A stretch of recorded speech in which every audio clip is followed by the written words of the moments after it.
Good evening, students. Myself Ankur Badwar, and I hope you are well and in good health and spirit.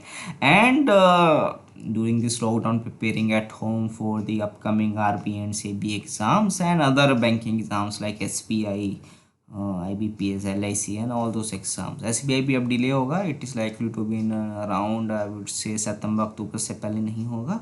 So if somebody is preparing for SBI या BPS, अब मान के चलो का ज़्यादा time नहीं होगा इनके गैप में, गैप भी कम हो जाएगा और it will be in the around year and के आसपास ही हो गए. RBI का एग्ज़ाम भी अक्टूबर नवंबर के आसपास होगा. So this is 5th week of April. पहले 4 वीक्स की वीडियोस मैं बना चुका हूँ.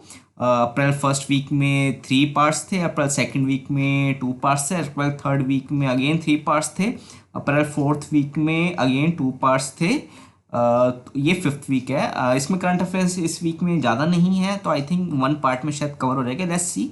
In the meantime, I will cover as we go along. So it covers from 26 to 30th of April. अगर किसी ने पहले की वीक की वीडियोस नहीं देखी, इट इज़ डिस्क्रिप्शन में जाओगे. There is a playlist by the name of April 2020 current affairs for RBI SEBI NABARD and other banking insurance exams.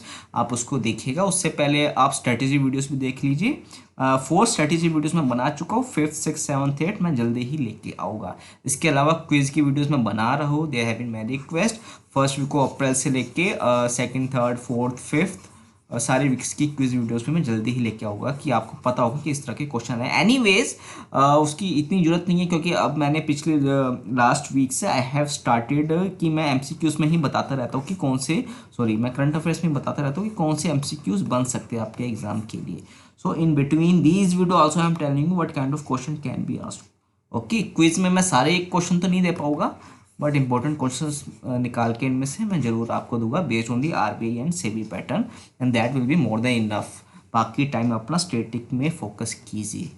ये मैं आपको पहले भी रिपीट कर चुका हूँ. करंट अफेयर्स में अपना पूरा टाइम वेस्ट मत करना, otherwise it will be very difficult for you to clear the exam. So let's start. मैं आपको पहले बता चुका हूँ स्ट्रेटेजी वीडियोस में, पहले भी हर एक वीडियो में बता चुका हूँ कि सारे करंट अफेयर जो RBI गेट भी फेस होना है, I have into 3 folders, and 3 folders में एक फोल्डर है आपका करंट अफेयर्स का, and that current affairs I have divided into 15 subfolders. Okay, why? Because at the end of the exam जब आपको रिवाइज करना होगा 6 महीने का 7 महीने का, it will be very easy for you to revise at that point of time and retain also, and that is my main purpose, to help you retain maximum. So I have organized this current affairs for you appropriately according to that, keeping that in mind only. Okay, so I will be starting now. If you have any doubt, you can ask me in the live chat or in the comment section below or in Telegram group also. So first of all is banking awareness, economics and finance. As you know, this is very important for phase 2 as well, especially the finance current affairs and the ESA current affairs. Many of the current affairs questions will be coming from this subfolder, that is banking awareness, economics and finance. So let's start. Litmus test for NBFC tapping bond market. It is the first current affairs. Now see here, 7 top rated non-banking finance companies, that is we are talking about the NBFCs, including SDB Financial. Now these are the NBFCs which are there. Now first of all, NBFCs, you should know these are shadow banks. These are shadow banking system.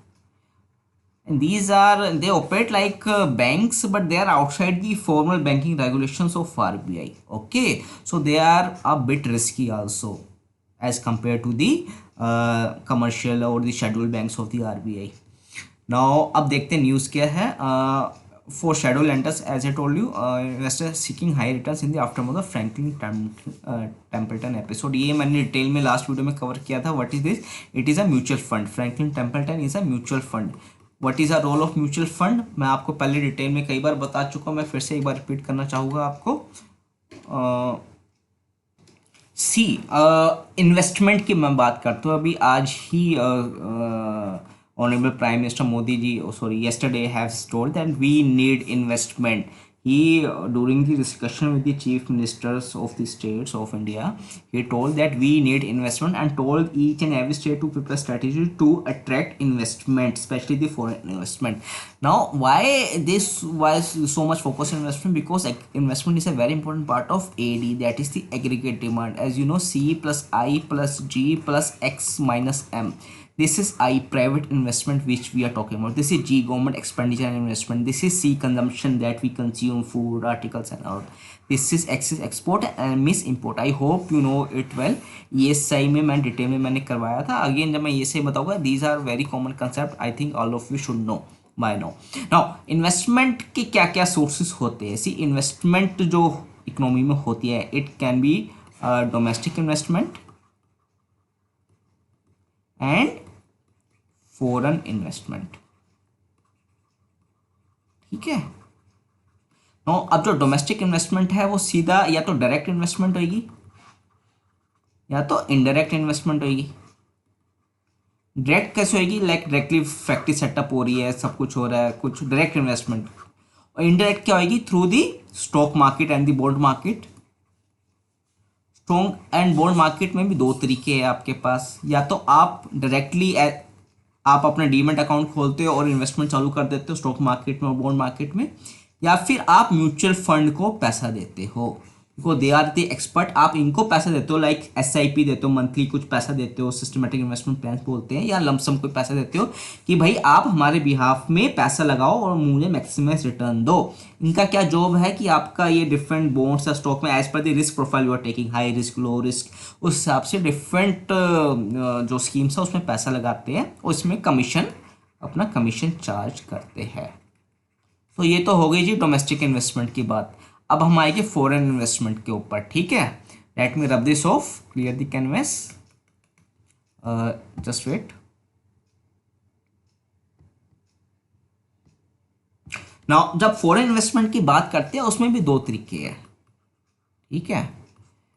एक तो है directly FDI आ रही है जिसको हम कहते हैं foreign direct investment. कोई कंपनी सीधे यहाँ पे आके फैक्ट्री लगा रही है या कोई अपना सेटअप वेंचर सेटअप कर रही है, that is foreign direct investment. This is most preferable because ये लॉन्ग टर्म के लिए होती है और स्टेबल होती है. अब कोई फैक्ट्री लगा दी, ऐसा तो नहीं कि कोई हुआ तो एकदम से फैक्ट्री ले जाके भाग जाएगा, लेकिन बट FPI इज FPI जिसको हम कहते हैं फॉरेन पोर्टफोलियो इन्वेस्टमेंट. RBI गेट भी 2017 में डायरेक्ट क्वेश्चन था इसके ऊपर, what is the full form FPI. तो FPI थोड़ी अनस्टेबल होती है और ये शॉर्ट टर्म के लिए होती है. मतलब इसमें तो ये है कि सीधा आपके स्टॉक बॉन्ड मार्केट में जो इन्वेस्टर्स वो पैसा लगा रहे हैं, जब उनको लगेगा कोई, जैसे अभी कोरोना वायरस आया, ऑलमोस्ट 25 to 50% पैसा उन्होंने बाहर निकाल लिया है. So like wise, so it is quite unpredictable और सबसे ज़्यादा फोकस होता है गवर्नमेंट्स का FDI लाई जाए. नाउ FPI भी दो टाइप की होती है, एक तो डायरेक्ट होती है, एक होती है इनडायरेक्ट. डायरेक्ट जो होता है QFI के रूट के थ्रू होता है, क्वालिफाइड फॉरेन इन्वेस्टर. इसमें जो हमारा रेगुलेटर है स्टॉक मार्केट में, दैट इज SEBI, वो लाइसेंस देता है इंडिविजुअल्स को कि आप ट्रेडिंग कर सकते हो डायरेक्टली हमारे स्टॉक मार्केट में या बॉन्ड मार्केट में. एक तो ये हो गया QFI, that is qualified foreign investor. और दूसरा इनडायरेक्ट तरीका होता है इसमें आने का, that is through FIIs. These are similar to domestic mutual fund की तरह ही ऑपरेट करते हैं. व्हाट आर दीज, जो फॉरेन इन्वेस्टर्स है, they will give monies to the institutions, foreign institution investor बोलते हैं इनको, and they will invest in the stock market of India, stock market, bond market and other forward market. इन सब में invest करते. उनका role वही होता है, उन इन्वेस्टर का जो मनी है वो मैक्सिमाइज करना है. In return they charge a commission for that. So this is the whole concept. Now back to the news. अब हम जब बात कर रहे थे, फ्रैंकलिन टेम्पल्टन एक म्यूचुअल फंड था इंडिया का, और रिसेंटली इसने 6 डेट स्कीम जो थी वो क्लोज करती है. डेट स्कीम्स वो होती है जो बॉन्ड मार्केट में इन्वेस्ट करती है. मोस्टली ये जो बॉन्ड मार्केट की मैं बात कर रहा हूँ, ये कहाँ इन्वेस्ट करते थे, ये जो फ्रैंकलिन टेम्पल्टन ने जो बंद किया है, दे यूज टू इन्वेस्ट इन मतलब देखो रेटिंग्स होती है बॉन्ड्स की भी, मैं आपको फिर से इसको मैं बताऊँगा डिटेल में. जो रेटिंग्स होती है अलग अलग बॉन्ड्स की, जो भी बॉन्ड्स क्या होता है, आई होप यू ऑल दिन बॉन्ड्स की कंपनी ने आपको एक पीस ऑफ पेपर दिया है, लेट्स से ये 100 रुपीज़ आप मुझे दे दो, मैं आपको 1 साल बाद या 2 साल बाद 110 रुपीज़, जो भी उसका कूपन रेट है, जिस रेट पे वो दिया जाता है, that is known as the face value. और जो इंटरेस्ट होता है 10%, 5%, जो भी इंटरेस्ट होता है, interest is known as the coupon rate. Okay, coupon rate बोलते हैं इसको. और बाकी जो लास्ट में जो फाइनल वैल्यू होती है वो फाइनल मैच्योरिटी वैल्यू या फाइनल वैल्यू उसको बोलते हैं। So these are the bonds. अब इसमें डिस्काउंटेड बॉन्ड्स भी होते हैं कि मतलब वो फेस वैल्यू पे इशू होएंगे और वो डिस्काउंट पे दी जाएगी। लाइक 100 की फेस वैल्यू है तो 94 पे दिए गए या 93 पे दिए गए, वो डिस्काउंटेड रेट भी होता है। उसमें मैच्योरिटी वैल्यू नहीं होती, उसमें फेस वैल्यू लास्ट में मिलती है, पर डिस्काउंट पे दिया जाता है, तो वो जो बीच में जो गैप होता है वो उसकी यील्ड होती है। ठीक है, अब जो मैच्योरिटी वैल्यू फेस वैल्यू में डिफरेंस है that is the yield. Now अब जो बॉन्ड्स होते हैं दे आर रेटेड। अब आपको मैंने ये रेटिंग एजेंसीज कराई थी, different rating agencies banking awareness static classes में। फिर से मैं जब इनकी वीडियोस बनाऊंगा स्टैटिक फिर से बताऊंगा, फिर भी मैं हल्का सा बता देता हूँ। जो बॉन्ड्स होते हैं they are like a rating, triple A rating सबसे बेस्ट रेटिंग होती है। Okay, this is the best rating. इसमें जो बॉन्ड्स होते हैं वो मेनली या तो गवर्नमेंट पीएसयूज के होते हैं like Bharat petroleum, Indian oil, ONGC, या फिर टॉप रेटेड कंपनीज के होते हैं लाइक टाटा, रिलायंस, जिसके डूबने के चांसेस या डिफ़ॉल्ट करने के चांसेस बहुत ज़्यादा कम होते हैं। डिफ़ॉल्ट करने के चांसेस आर वेरी लेस। उसके बाद सेकंड नंबर पे आता है ए रेटिंग, जो उससे थोड़ी कम रेटिंग के होते हैं। फिर ए आता है, फिर ऐसे बी आता है, फिर बी आता है, फिर बी आता है, फिर ऐसे सी आता है लाइक वाइज। अब इसके जितना नीचे जाता जाएगा उतना रिस्की होता जाएगा, उतना रिस्की होता जाएगा। अब आप ये ध्यान रखना कि ट्रिपल ए रेटिंग में बॉन्ड यील्ड कम भी हो तब भी चल जाता है, क्योंकि इनकी जो लाइक मैं भारत पेट्रोलियम की बात करूँ, गवर्नमेंट बैक्ड है, गवर्नमेंट कंपनी है, अगर कोई डिफॉल्ट हो तो गवर्नमेंट देगी, तो बॉन्ड यील्ड कम होती है, मतलब कम रेट ऑफ इंटरेस्ट पे भी ये पैसा उठा लेती है मार्केट से। पर जितनी ज़्यादा रिस्की होती जाएगी उनको उतना ही ज़्यादा यील्ड देनी पड़ेगी, उतना ज़्यादा रिटर्न देना पड़ेगा इन्वेस्टर्स को कि वो इन्वेस्ट करे इन कंपनीज के अंदर या उनके बॉन्ड्स को खरीदे। Okay, I hope that is clear. So let's go back to the news. Franklin Templeton ने ऐसे ही डबल ए या उससे कम रेटिंग के उस पर इन्वेस्टमेंट करता था। वो जो 6 स्कीम्स बंद की है, और दे आर मेनली सेइंग कि they are not getting the investment required और रिस्क ज़्यादा हो गया है कंसिडरिंग दी कोविड-19। सो उसकी वजह से बुचाल आया एक मार्केट में। तो अभी आपको पता होगा, मैंने पिछले वीक के वीडियो में बताई थी कि RBI has 50,000 crore mutual fund के वो म्यूचुअल फंड कंपनीज के बॉन्ड को खरीदेंगे। ये आरबीआई ने हेल्प की है म्यूचुअल फंड्स को। I hope you are aware of it. Now see here carefully, corporate bonds are likely to yield 7.3 to 7.2 depending on how well they are regarded. All 7 issues are triple A rated. जो अभी यहाँ की बात हो रही हो triple A rated है। Now yields have inched up in corporate bonds in the last few days. मैंने आपको बताया था फ्रैंकलिन टेम्पल्टन के बाद और ज़्यादा बढ़ गई है, क्योंकि लोग थोड़े से अनसर्टेन हो गया। लाइक कितना रिनाउंड था, these are very good reputation थी इसकी, इस फ्रैंकलिन टेम्पल्टन की, और ये इसने जब अपनी स्कीम्स बंद की है, so that has created a panic in the market. Given this bank issue approaching market में have to offer higher coupon rates. मैं इंटरेस्ट रेट की बात करूँ, अभी मैंने समझाया कूपन रेट क्या होता है, जो फेस वैल्यू के ऊपर इंटरेस्ट दिया जाता है, that is known as the coupon rate to raise fund in the near term. The differential spread between yield on bonds on this company and semi-mature companies have widened by 20 to 30 basis point. ये आपका clear है, I hope it is clear. So अब ये जो RBI ने action लिया ये हम कर चुके हैं। वैसे RBI has allowed banks to borrow money at the reverse repo rate of 3.75% through a special target long term repo window opening up 1 lakh crore for this, और 50,000 करोड़ एनबीएफसी के लिए दे रखा, और इसमें वो नहीं दे रखा 50,000 करोड़ म्यूचुअल फंड के लिए भी अनाउंस कर दिया गया है बाय आरबीआई। ये देखो नेक्स्ट न्यूज़ वही है। तो let's go to next news. अब इसमें करंट अफेयर्स क्या बन सकते हैं, काफ़ी करंट अफेयर्स इसमें से बन सकते हैं आपके। सबसे पहले शेडो बैंकिंग क्या होता है, एनबीएफसी शेडो बैंकिंग, ये क्वेश्चन आ सकता है आपके एग्जाम में। ओके, और आपका क्वेश्चन बन सकता है इसमें से recently which mutual fund has close 6 debt schemes, that is Franklin Templeton, इसके ऊपर क्वेश्चन आ सकता है। फिर आपका रेटिंग के ऊपर तो नहीं पूछेंगे, कूपन रेट क्या होता है, ठीक है, फेस वैल्यू क्या होती है, ये स्टैटिक टर्म्स है फाइनेंस के, हालांकि करंट अफेयर्स में आ रहे हैं, but I hope you no ये कभी भी आपके फाइनेंस सेक्शन में जो ईएसए का फाइनेंस पेपर है, सेबी का जो फाइनेंस पेपर है, या नाबार्ड का फाइनेंस, सॉरी सेबी का फाइनेंस पेपर है, उसमें कभी भी पूछा जा सकता है। ओके, और रिवर्स रेपो रेट क्या है, ये एमसीक्यू भी बन सकता है। ये आपका देखो 3rd या 4th एमसीक्यू बन रहा है इस करंट अफेयर्स में से। रिवर्स रेपो रेट करंटली है 3.75, अभी कम किया था 4 से 3.75 किया था। और ये भी पूछा सकता है कितने लाख करोड़ की LTRO की फुल फॉर्म पूछी जा सकती है, फोर्थ करंट अफेयर्स और ये सब। तो 4-5 MCQs इसमें से बन सकते हैं, ऐसे आप देख रहे हो। तो let's go at to next current affairs. 50,000 crore liquidity for mutual fund. Directly आपसे पूछ सकते हैं कि कितने करोड़ की लिक्विडिटी इंजेक्ट की गई है, that is 50,000 crore for the mutual fund. अब इसमें ध्यान रखना, RBI ने 1 लाख करोड़ तो जनरल मार्केट के लिए दिया, बैंकिंग सेक्टर के लिए, एंड जो आपके NBFCs है उसके लिए 50,000 करोड़ दिया, और म्यूचुअल फंड के लिए अब फिर से इन्होंने 50,000 करोड़। सो 1,50,000 एंड 50,000, तो आप देखोगे तकरीबन 2 लाख करोड़ इंजेक्ट किया है RBI ने through these operations. Okay, so again इसमें से वही क्वेश्चन बन रहे हैं, कितने मंथ्स के लिए, डेज के लिए है, 90 डेज के लिए ये फ्लोट हो रहे हैं जो रेपो ऑपरेशन जो RBI करेगी। I hope it is clear. ये एक या दो MCQ इसमें से बनते हैं। Let's see now, this is important, this is in very much in news. Google tax इसको कहते हैं, it is known as the equalisation levy. अब होता क्या है, these are for the like, देखो मैं आपको समझाता हूँ।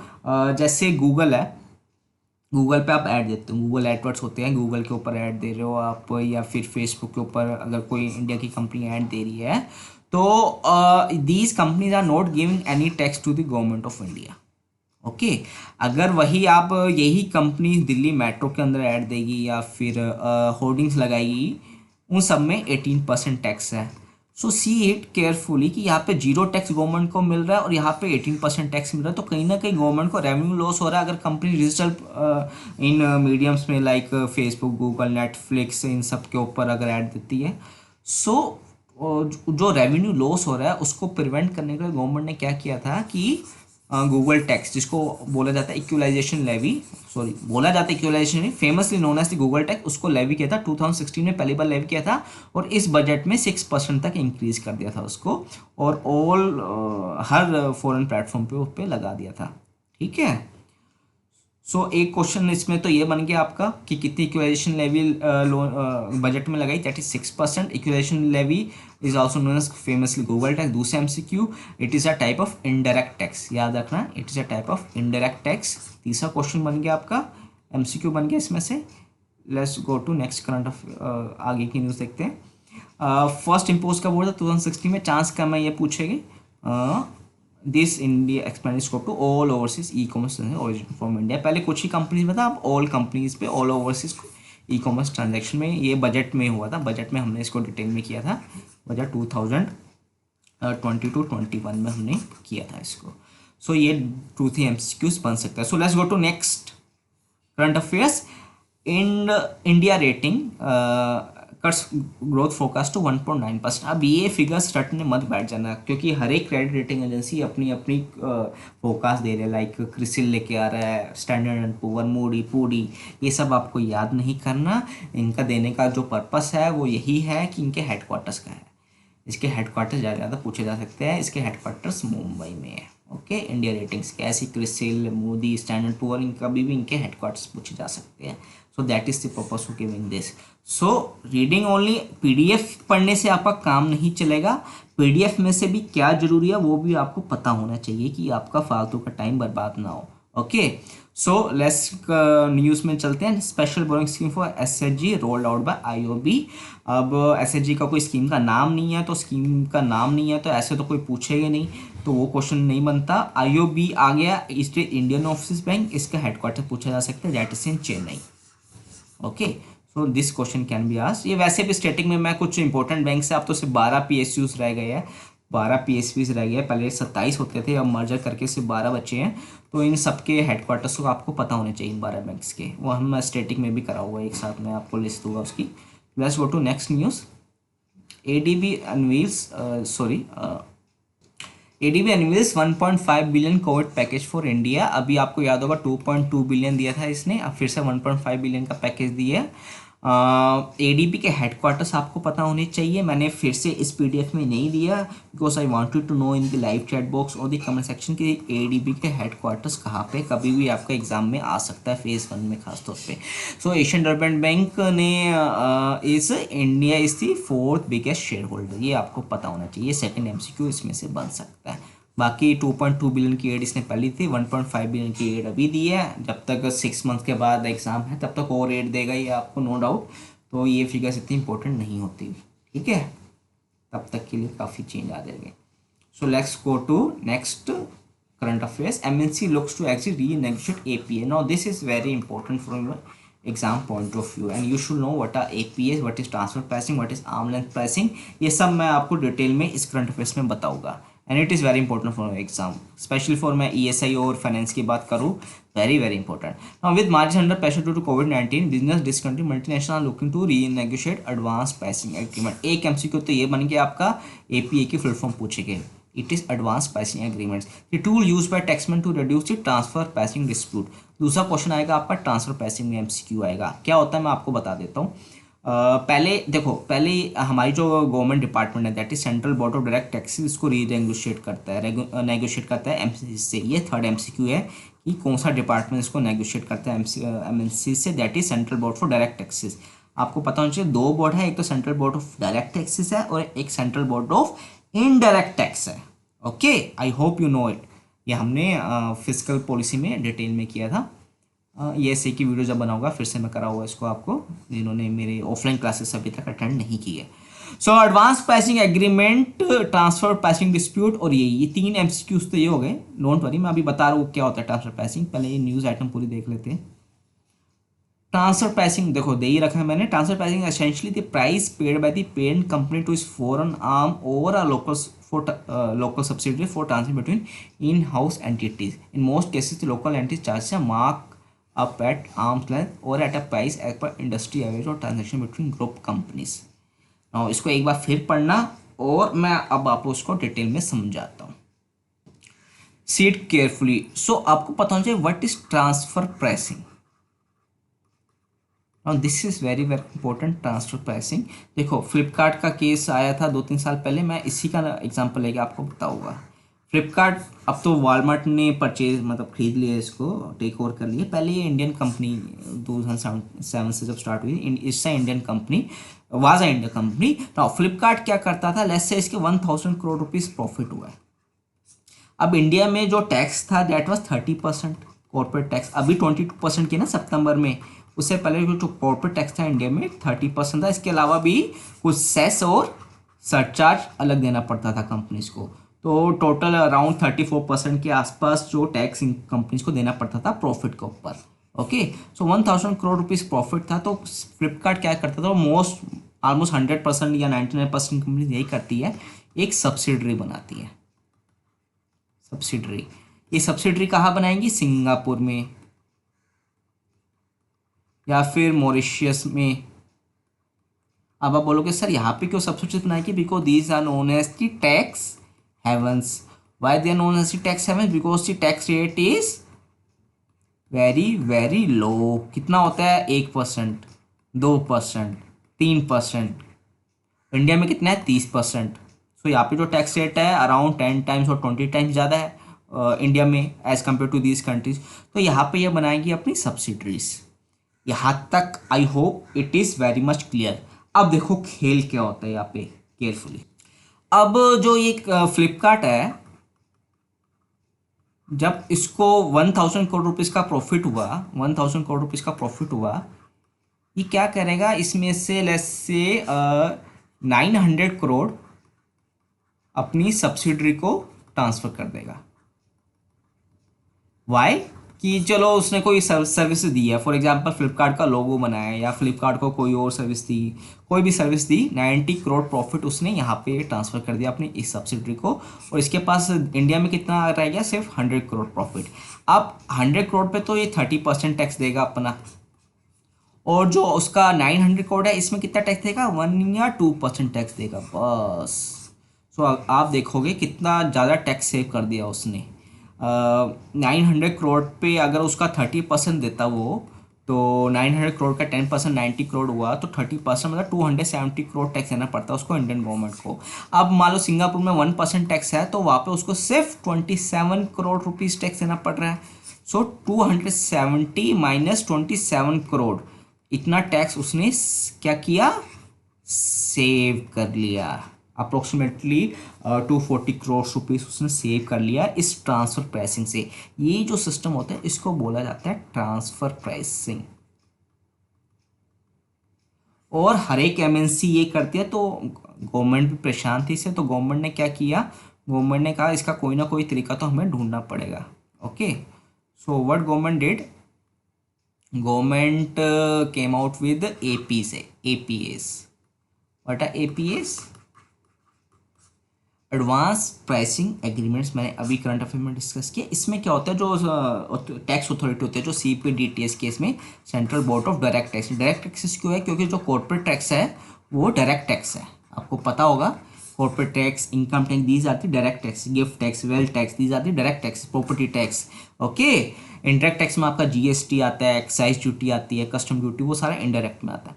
नाउ सीबीडीटी क्या करता है, एपीएस साइन करता है। फॉर एग्जांपल, हर एक जितने भी एमएनसीज है, हर एक एमएनसी को साइन करेगा। भाई आप पहले ही बता दो कि अगर आपको कुछ कोई आपकी कोई सब्सिडरी है इन बाहर, इंडिया से बाहर, तो उनको अगर वो कोई सर्विसेज दे रही है तो मुझे एडवांस में बताओ कि कितना रेट होगा, कितना उस सर्विसेज के लिए उसको कितना अमाउंट आप पे करोगे। और वो कैसे डिसाइड होता है, ऐसा मैं ऐसे तो एमएनसी कहेगी जी मैं तो 900 करोड़ पे करूँगा, ऐसे फ्लिपकार्ट, ऐसा नहीं हो सकता। वो इंडस्ट्री के एवरेज लेते हैं कि इंडस्ट्री में क्या ट्रेंड चल रहा है, ठीक है। इस इंडस्ट्री के एवरेज से वो एक रेट फिक्स कर लेते हैं सर्विसेज का। फॉर एग्जांपल, फ्लिपकार्ट की सिंगापुर की सब्सिडरी कोई लोगो बना रही है फ्लिपकार्ट का, तो लोगों को वो 900 करोड़ नहीं दे सकता फ्लिपकार्ट, कितना दे पाएगा, 10 करोड़, 20 करोड़, जो भी सेटलमेंट होगी सीपीडीटी और एमएससी के बीच में, इस तरह से। और ये जो इंडस्ट्री एवरेज की मैं बात करूँ उसको कहते हैं arms length pricing, arms length pricing, जो इंडस्ट्री एवरेज में लिया जाता है। इससे सबकी जो प्राइसिंग होगी सारे एमएसएस की सिमिलर होगी, कोई वेरिएशन इसमें नहीं होना चाहिए। Okay, so this was all, so let's go back to news. I hope you understood it well. ये क्या है, इसमें कोई भी डाउट हो मेरे से पूछ लेना, इस पे एक्सपेक्टेड क्वेश्चन है आपकी बार। सो 4 MCQs मैं आपको बता चुका इस करंट अफेयर्स में। कभी भी आपके आरबीआई फेज़ 1 फेज़ 2, सेबी में भी फेज़ 1 फेज़ 2 कभी भी पूछे जा सकते हैं। So let's go to next news, a decade with SIP। Now अब इसमें मैंने क्यों दिया, इसका एक रीज़न है। SIP की फुल फॉर्म आपको पता नहीं, सिस्टमेटिक इन्वेस्टमेंट प्लान, ये मैं आपको बता चुका हूँ। इस जस्ट बताने के लिए कि रिटर्न ज़्यादा नहीं मिल रहा। एक्चुअली क्या हो गया कि SIP सो म्यूचुअल फंड में बहुत ज़्यादा पॉपुलराइज किए हैं इन फाइनेंशियल न्यूज़पेपर्स ने, खासतौर पर मैं इकोनॉमिक टाइम्स और इन सब की बात करूँ, या टेलीविज़न चैनल्स जो आ गए हैं, लाइक इतने सारे फाइनेंशियल न्यूज़ चैनल्स आ गए हैं। अब क्या है कि उसके अंदर ये सारा कॉर्पोरेट फंडेड होते हैं, ये जो न्यूज़ चैनल्स है या ये जो पब्लिकेशंस भी हो रहे हैं, फाइनेंशियल न्यूज़पेपर्स, और ये इन्होंने बहुत ज़्यादा म्यूचुअल फंड्स और SIPs को पॉपुलराइज किया है कि ये बहुत ज़्यादा रिटर्न देते हैं। रिटर्न बहुत ज़्यादा होता है एज़ कम्पेयर टू गोल्ड या फिर फिक्स डिपॉजिट या रिकरिंग डिपॉजिट, इनमें रिटर्न काफ़ी अच्छा मिलता है। But you will see here कि जो रिटर्न है, मेजोरिटी ऑफ द स्कीम है generally less than 8% return. Now अगर आप देखोगे PPF, जिसमें आप मैक्सिमम 1.5 लाख रुपीज़ इन्वेस्ट कर सकते हो, पहले 8.1 दिया था, अब शायद इसका 7.9 है, समवेयर 8% रिटर्न तो ये भी दे रहा है। प्लस इसमें जो मेजोरिटी वैल्यू है वो टैक्स फ्री है, वो ई कैटेगरी में आती है, जिसको एग्जाम्प्ट बोलते हैं। एग्जाम्प्ट मतलब ट्रिपल ई, मतलब स्टार्टिंग में जब पैसे इन्वेस्ट किया तब भी टैक्स फ्री है, जो इंटरेस्ट आएगा वो भी टैक्स फ्री है, जो फाइनल मैच्योरिटी वैल्यू होगी वो भी टैक्स फ्री है, ट्रिपल ई कैटेगरी में आता है। बाकी जो इसमें जो मैच्योरिटी वैल्यू आएगी आपकी SIPs या म्यूचुअल फंड में, वो टैक्सेबल होती है, वो आपके इनकम में टैक्सेबल होती है। और आके देखते हैं, अकॉर्डिंग टू ए नीति study, let me rub this of,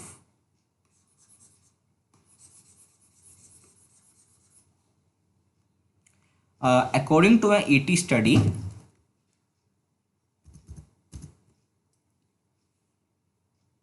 174 out of 241 equity scheme have returned less than 8% a year. 42 have given 8 to 10% and 25 have given more than 10% return. So you will see majority are giving only 8% return. तो कोई ऐसा नहीं है कि mutual fund से बहुत ज़्यादा return मिल रहा है और आपको इन्वेस्ट करने की करना चाहिए। There is no need like that. Okay, fix deposit और आपका PPF, these are quite good schemes, and 6% fix deposit में आजकल मिल ही रहा है, 6.5% तो मिल ही रहा है आजकल भी, and they are absolutely safe. So ठीक है, अगर if you want to take risk हो सकता है आपको ज़्यादा रिटर्न भी मिल जाए, बट ये श्योर फिक्स रिटर्न मिल रहा है। सबसे बेस्ट स्कीम है आपकी पीपीएफ में, जिसमें आप एटीसी के अंदर टैक्स बेनिफिट भी ले सकते हो, और प्लस जो इसका जो मैच्योरिटी वैल्यू है वो टैक्स फ्री है। So very good scheme. सबको, अगर कोई अर्न कर रहा है, सबको 1.5 लाख रुपीज़ अप्रैल के मंथ में इसमें डिपॉजिट कर लेना चाहिए, as per my advice. So let's see what is the questions which can come from this current affairs. The seller have resulted in seller equity scheme posting returns over than gold and fixed income represented by liquid scheme in the past 10 years. मैं आपको बता ही चुका हूँ। सो जो question आएगा वो आपका इसमें से एसआईपी के ऊपर आ सकता है कि एसआईपी की फुल फॉर्म क्या है। ओके, और कोई क्वेश्चन इसमें बन नहीं रहा। Large cap, mid cap, multi cap, mid cap, small cap, gold, liquid funds, these are schemes. Large cap large companies, mid cap middle revenue companies, multi cap. So ये अलग अलग तरह के होते हैं, उनमें रिटर्न्स का बता रखा है। आप देखोगे गोल्ड में 9.78 9.02 आ रहा है एज कम्पेयर टू बाकी में कितना आ रहा है 6.94। लार्ज कैप में कितना कम रिटर्न आ रहा है। मतलब ऑल दी शोज कि म्यूचुअल फंड नॉट नेसेसरी कि म्यूचुअल फंड में आपको बेनिफिट हो, उल्टा इसमें अभी तो क्या हुआ है, जैसी स्टॉक मार्केट क्रैश हुई है, अच्छा खासा जो प्रॉफिट आ रहा था वो भी ख़त्म हो गया। अब आप देखोगे अप्रैल में अगर किसी ने होल्ड करके रखा हुआ है अपना म्यूचुअल फंड में, तो they have gone down so drastically कि आई डोंट सी कि एनी रिटर्न आएगा। वो हो सकता है नेगेटिव ही हो जाए म्यूचुअल फंड में जो इन्वेस्ट किया है। That is the condition. It depends on the risk also. अगर आपने इक्विटीज़ में जाकर पैसे लगाया, बॉन्ड में एक फिक्स रिटर्न आता है, स्पेशली अगर बॉन्ड की मैं बात करूँ, AAA रेटिंग के बॉन्ड में अगर इन्वेस्टमेंट की है उस म्यूचुअल फंड ने, तो रिलेटिवली सेफ है। टाटा, रिलायंस, इनके डिफ़ॉल्ट करने के चांसेस बहुत कम होते हैं। या पीएसयूज़ की मैं बात करूँ, because they are government backed, कि अगर कोई डिफ़ॉल्ट कर दिया तो भारत पेट्रोल में डिफ़ॉल्ट किया तो गवर्नमेंट उसको देगी पैसा। Okay, so let's go to next news, next current affairs. Core output contracts by 6.5% in March. ये तो होना ही था। India's core sector output contracted by 6.5% in March, making the worst performance that is sure going to happen. Now this is important, मैंने bold कर रखा है। Index of 8 core industries captures output. ये core industries 8 industries आपको पता होनी चाहिए कौन कौन से। Coal, crude oil, natural gas, steel, cement, fertilisers, electricity and refinery products. इसका जो टोटल इंडेक्स में जो वेट होता है वो 40.27% है। मैंने डिटेल में मैंने आपको करवाया था स्टैटिक क्लास में, और इंडेक्स आईपी के अंदर इतना इसका होता है। अब मुझे कई चीज़ें मैंने इसमें दी नहीं है, जानबूझ के मैंने इसमें नहीं डाली, because I want to know इस पे क्वेश्चंस बन सकते हैं। पहले मैं बता दूं इसमें से क्या क्वेश्चन बनेंगे। पहले पूछ लेंगे 8 कोर इंडस्ट्रीज में कौन कौन सी इंडस्ट्री, क्वेश्चन आएगा विच of the following is not one of the core industries in the IIP. एक एमसीक्यू तो आपका ये बन गया। दूसरा एमसीक्यू बनेगा आपका इसमें से कि उस कोर इंडस्ट्री का वेट कितना है आईआईपी के अंदर, दैट इज़ 40.27%। ये आपका दूसरा क्वेश्चन बनेगा। ये नहीं पूछेंगे कि मई में, मार्च में क्या कॉन्ट्रैक्ट हुआ है। देखो आपका एग्ज़ाम अक्टूबर में है, ज़्यादा सितंबर का या फिर अगस्त का पूछ सकते हैं अगर अक्टूबर में एग्ज़ाम होता है। मार्च का नहीं पूछेंगे। या फिर 6 मंथली की क्या, लाइक अक्टूबर में है तो H1 that is April to सितंबर तक की अगर कोई डाटा आ जाता तो वो पूछा जा सकता है। But they are not going to ask you in March का डाटा नहीं पूछेंगे। तो एमसीक्यू जो बनेंगे वो इसमें से बनेंगे, एक एमसीक्यू, 2 एमसीक्यू। ओके, तो तीसरा एमसीक्यू बनेगा, वो बनेगा आपका कि इसमें हाईएस्ट वेट किसका है। तीसरा एमसीक्यू बनेगा जो कोर इंडस्ट्रीज, जो आईआईपी के अंदर कोर इंडस्ट्री है उसमें हाईएस्ट वेट कितनी, ये भी मैंने आपको बताया था। मैंने जानबूझ के इस पीडीएफ में डाला। मुझे बताओ लाइव चैट में, कमेंट सेक्शन में, which one of the flowing industries इसमें से किसका हाईएस्ट वेट है और किसका लोवेस्ट वेट है। ये 2 क्वेश्चन बन सकते हैं, हाईएस्ट और लोवेस्ट वेट। ये 4 एमसीक्यूज हो गए। फिर पूछा जा सकता है कि आईआईपी कौन निकालता है, ये जो डाटा है कौन निकालते हैं। ये आपका 5वां एमसीक्यू बन सकता है इसमें से। ये भी मैं आपको कई बार बता चुका हूँ, मुझे कमेंट सेक्शन में बताओ ये लाइव चैट में कि कौन लेके आता है। छठा एमसीक्यू इसमें से बनता है आपका कि किस मिनिस्ट्री के अंदर आता है, वो जो बॉडी है वो किस मिनिस्ट्री के अंदर आता है। ये छठा एमसीक्यू आपका बन सकते हैं। तो आप देखोगे एक छोटा सा करंट अफेयर्स है, इसमें 6 एमसीक्यूज आरबीआई ग्रेड बी के जो एग्जामिनर्स है वो फॉर्म कर सकते हैं आपके एग्जाम के लिए। So that's how you have to proceed. So I will be going ahead with next current affairs, that is print money save economy. Now this is generally for you to open your mind। इसमें से कोई question ये आप ऐसे में use कर सकते हो। ये ईटी ने, इकोनॉमिक टाइम्स ने एक ओवरव्यू दिया है कि कैसे हम इकोनॉमी को रिवाइव कर सकते हैं पोस्ट कोरोना वायरस। तो उसमें मैं सीधा उस पर आऊँगा। तो they are saying print money, RBI को प्रिंट करना चाहिए मनी, उसके वो रीजंस दे रहे हैं why. So let's see the reason one by one. Okay. What is printing money? Central government directly buys government bonds or debt. Okay. It is inject cash into the economy akin to printing new money through done electronically. So central bank directly buys government bonds. Government ने bonds दिए, central government ने bye कर लिया, central government ने अपने reserve में से government of India को पैसा दे दिया. Simple concept. ओके. अब देखो what are the major economics doing, वो भी यही सब चीज़ें कर रही हैं. तो उसके एग्जांपल दिया व्हाट इंडिया कैन डू. अब ये इंपॉर्टेंट है, ये आप अपने एसए में या इंटरव्यू तक आप पूछते हो तो उसमें आप ये यूज़ कर सकते हो. Economy needs a massive fiscal stimulus. अभी आपने देखा होगा इंडिया ने सिर्फ 0.7% ऑफ जीडीपी का फिस्कल स्टिमुलस दिया है, जो 1.7 लाख करोड़ का था. Okay.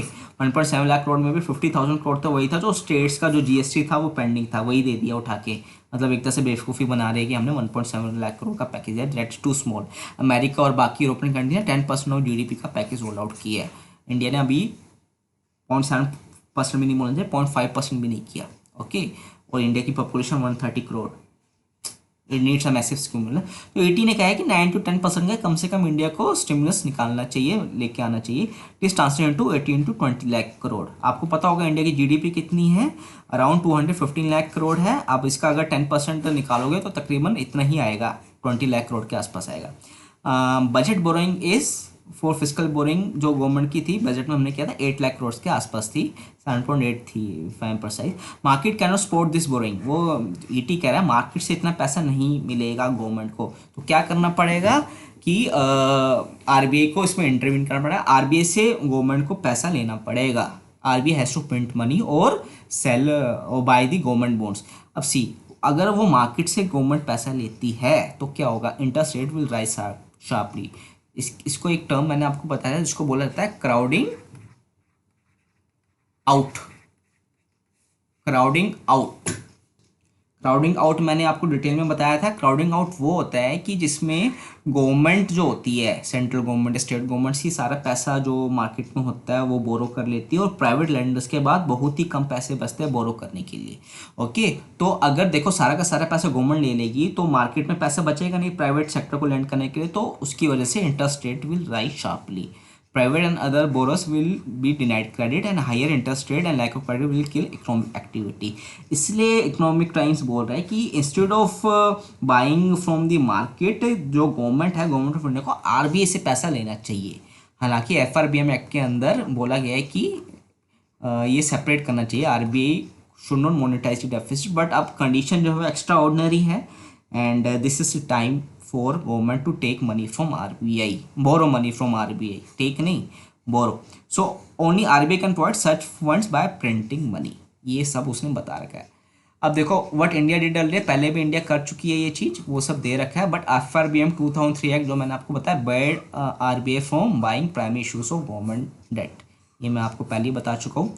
Returns much higher than risk. Some economy से injection of fresh demand can distort micro balance.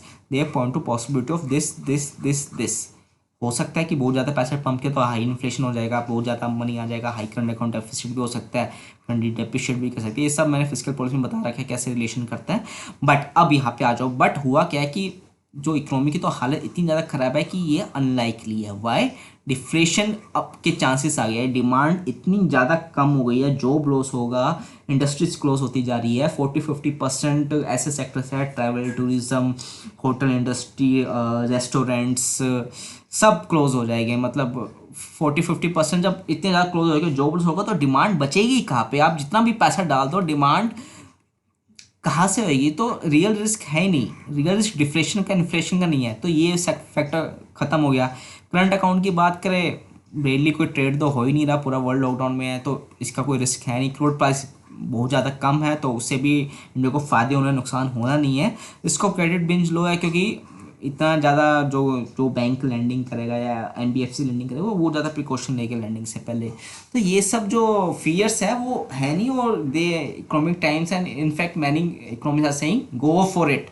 Late the physical deficit increase to 9 to 10% of GDP. अभी हमारा जो टारगेट है इस साल का 3.5% है. But since it is extra ordinary condition 9 to 10% होने दो, देखा जाएगा. अभी तो लोगों को रोटी मिलेगी खाने को, बात की बाद में देखी जाएगी. ओके. तो this was just to explain you कि कैसे काम करता है। कुछ और डिटेल चाहिए हो तो हम ऐसे कभी भी पूछ सकते हो। ये आपको एसए में, आपके इंटरव्यूज़ में काफ़ी हेल्प कर सकता है। हालांकि इसमें से क्वेश्चंस आने के चांसेस कम है MCQ, but I have given you to open your mind. I found that to be a good one. Okay, let's rub this off and go to next current affairs. So government may raise up to 10,000 crore via tax refund. Now this is what I was saying. Government 10,000 crore bonds को लेके आ रही है और ये market से उठा रही है. Now this is I don't think it's a good step because जब मार्केट से उठाएंगे तो मार्केट में जो 10,000 करोड़ रुपीज़ कम हो जाएंगे वो लैंडिंग प्राइवेट सेक्टर को हो सकती है. Classic case of crowding out. Classic case of crowding out. आपका क्राउडिंग आउट में से भी एमसीक्यू कभी भी आ सकता है क्योंकि स्टैटिक कंसेप्ट है और काफ़ी ज़्यादा आजकल न्यूज़ में भी है. Okay, so let's go ahead. Government has set a target of borrowing a net of this for, इतना टारगेट है और पिछले साल इतना था. और ग्रॉस बोरोइंग की मैं बात करूँ जिसमें बॉन्ड्स भी इंक्लूड जाते हैं, इस packet 7.8 lakh crore compare to 7.1 lakh crore earlier. So ये डाटा है, ये आपका डाटा भी आ सकता है लेकिन चांसेस कम है. तो इसमें से आप देखोगे जो होता है और अभी मे रेज है, अभी हुआ नहीं है. So let's wait for it. तो एक या दो करंट एमसीक्यूज इसमें से आपके बन सकते हैं आपके करंट अफेयर्स के लिए. So let's go to next current affairs, that is refusing to stay Central Vista project, SC says nobody is doing anything. Now देखो इसमें से क्वेश्चन आने के चांसेस कम हैं बट एक एमसीक्यू बन सकता है. द गवर्नमेंट हैज़ प्रपोज और is going ahead with you plan to develop new what 1 2 3 4 4 5 option हो गए. That is Central Vista. Central Vista क्या है? न्यू पार्लियामेंट ऑफ इंडिया, जिसमें जो नॉर्थ ब्लॉक साउथ ब्लॉक है जहाँ पे सारी मिनिस्ट्रीज के ऑफिस है वो भी तोड़ के या उनको म्यूजियम में कन्वर्ट कर देंगे और नए बिल्डिंग्स मोनूमेंट्स आपके इंडिया गेट वाला जो एरिया है ना वहाँ पे बनाया जाएगा. तो दिस इज, अगर मेरी बात मानो, और बहुत ही ज़्यादा वेस्टेज ऑफ मनी है. जैसे जो स्टैचूज़ के ऊपर ये पैसा ख़राब कर रहे हैं और मैं कहूँ कि जस्ट वेट, तो स्टैचूज़ के ऊपर जैसे किया मैंने बताया 5,000 करोड़ रुपीज़ शिवाजी स्टैचू, ये फलाना डेम का ना. No, these are complete wastage of money. No, 60,000 crore is a huge amount.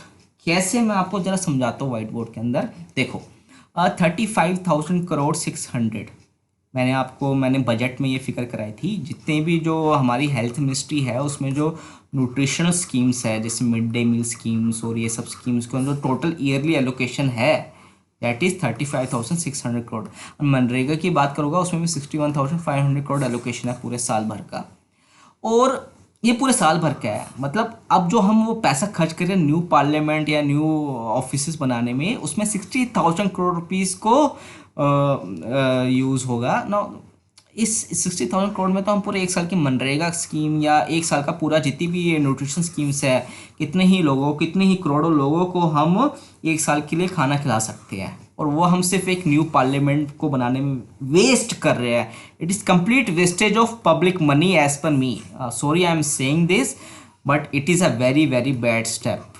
Specially अगर मैं अब की बात करूँ, कोरोना वायरस में सुप्रीम कोर्ट में एक पीआईएल दाखिल हुई थी, पब्लिक इंटरेस्ट लिटिगेशन कहते हैं इसको, कि इस प्रोजेक्ट को स्क्रैप किया जाए क्योंकि अभी इतनी पूरी सिचुएशन है. गवर्नमेंट के पास 1,000 करोड़ देने के लिए तो पैसा है नहीं. जो स्टेट्स है वो डिमांड करिए जो जीएसटी का पैसा है वो हमें दे दो, जो उनका शेयर बनता है. सेंट्रल गवर्नमेंट के पास वो जीएसटी का पैसा देने के लिए पैसा नहीं है. ठीक है, and they are spending 60,000 crore in making a new parliament. Needless to say this is foolishness, complete foolishness. So इसलिए मैंने ये दिया था कि अगर क्वेश्चन आ जाए तो एक ही एमसीक्यू बनता है इसका. सेंट्रल विस्टा प्रोजेक्ट रीडेवलप किया जा रहा है. अब सुप्रीम कोर्ट भी पता नहीं क्या है, आजकल सुप्रीम कोर्ट वही करता है जो गवर्नमेंट बोलती है. अब सुप्रीम कोर्ट के सामने दिख रहा है कि 60,000 करोड़ रुपीज़ वेस्ट होने वाले हैं, बट ये सेइंग क्या प्रॉब्लम है, अब ये तो कंस्ट्रक्शन हो ही नहीं रहा, बाद में होगा. अरे भाई बाद में होगा तो पैसा तो देना पड़ेगा ना, 60,000 crore rupees. I don't know what is happening in this country. Anyways, let's go ahead with the next current affairs. इसमें से एक ही एमसीक्यू बनता है. Delhi stage interim relief for India boost on NCDs पे आउट. एनसीडी की फुल फॉर्म पता होनी चाहिए. एक MCQ, that is non convertible debentures. Convertible debentures क्या होते हैं, नॉन कन्वर्टिबल डिबेंचर्स क्या होते हैं। ये जो मैंने फर्स्ट वीक ऑफ अप्रैल की वीडियो बनाई थी ना, फर्स्ट वीक ऑफ अप्रैल की वीडियो बनाई थी, उसमें डिटेल में मैंने बताया what are convertible debentures, what are non convertible debentures, उसके क्या एडवांटेजेस है, उसमें क्या प्रोविजंस होते हैं, सब मैंने बता रखा है पहले ही, तो मैं फिर से रिपीट नहीं करूँगा। आप वो वीडियो देखिए, आपको पता चल जाएगा अगर आपको कोई भी डाउट है। और आपके फाइनेंस जो करंट अफेयर्स होते हैं, फाइनेंस के ESM में जो फाइनेंस आता है, SEB में जो फाइनेंस आता है, उसके लिए काफ़ी ज़्यादा इंपॉर्टेंट है आपके लिए। NCD, कन्वर्टिबल डिबेंचर्स, ये सब आपको पता होना चाहिए। एक MCQ तो ये बन गया। दूसरा क्वेश्चन आ सकता है, Delhi High Court has stayed given inter relief to which of the NBFC, that is India Bulls. ये आपका दूसरा MCQ बन गया। और इंडिया बुल्स के हेडक्वार्टर्स भी पूछा जा सकता है, दैट इज थर्ड MCQ, जो कि गुरुग्राम हरियाणा में है। सो ये 3 MCQ आपके बन सकते हैं। So that is the end of first सब फोल्डर। आपको पता है कि 15 सब फोल्डर्स है टोटल, तो फर्स्ट सब फोल्डर का एंड हुआ है यहाँ पे। अभी 14 सब फोल्डर बाकी है, बट उन सब में आजकल न्यूज़ काफ़ी कम आ रही है, क्योंकि कोविड-19 की वजह से काफ़ी कम हलचल है। फाइनेंशियल न्यूज़ आजकल ज़्यादा है, क्योंकि इकोनॉमी वाइज काफ़ी न्यूज़ आ रही है इकोनॉमी की, क्योंकि इतनी ज़्यादा अपहीवल हो रहा है इकोनॉमी फाइनेंस सेक्टर में। बट बाकी स्पोर्ट्स में आप देखोगे एक आध न्यूज़ है, या बाकी अवार्ड्स और ये सब में काफ़ी कम न्यूज़ है। सो अभी क्या करते हैं, let's see what is the time, what is the time, it is 46 minutes already. So let's end here. I will be making second part 2 I will be coming with. So this is till here part 1, यहाँ तक यही करते हैं। कोई भी doubt हो आप मेरे से पूछ लीजिए। Okay, so this is April 5th week part 1 जो अभी कवर हो गया। अभी अप्रैल 5th वीक का पार्ट 2 आएगा। Okay, that I will be bringing out. So अगर कुछ भी आपको पूछना हो प्लीज़ पूछ लीजिए। And if you haven't subscribed, please subscribe the channel and click on the bell icon to receive the notification, so that you don't miss any video. Okay, and these are sufficient for your RBI, Grade B, SEBI and NABARD, as well as for SBI and other exams. इसके अलावा आपको कुछ और करने की ज़रूरत नहीं है। आप बस मेरी ये जो वीडियोस है इसको देखिए, क्विज़ की वीडियोस में लेके आऊँगा उनको देखिए, और PDF जो मैं दूंगा उनको देखिए, that is more than enough. अभी वीकली PDF में लेके आ रहा हूँ, बट उनको कंपाइल करके मैं एक मंथली PDF भी बनाऊंगा, बहुत ही जल्दी मैं वो भी आपको प्रोवाइड करूँगा। Okay, so this is Ankur Badhwar saying thank you very much.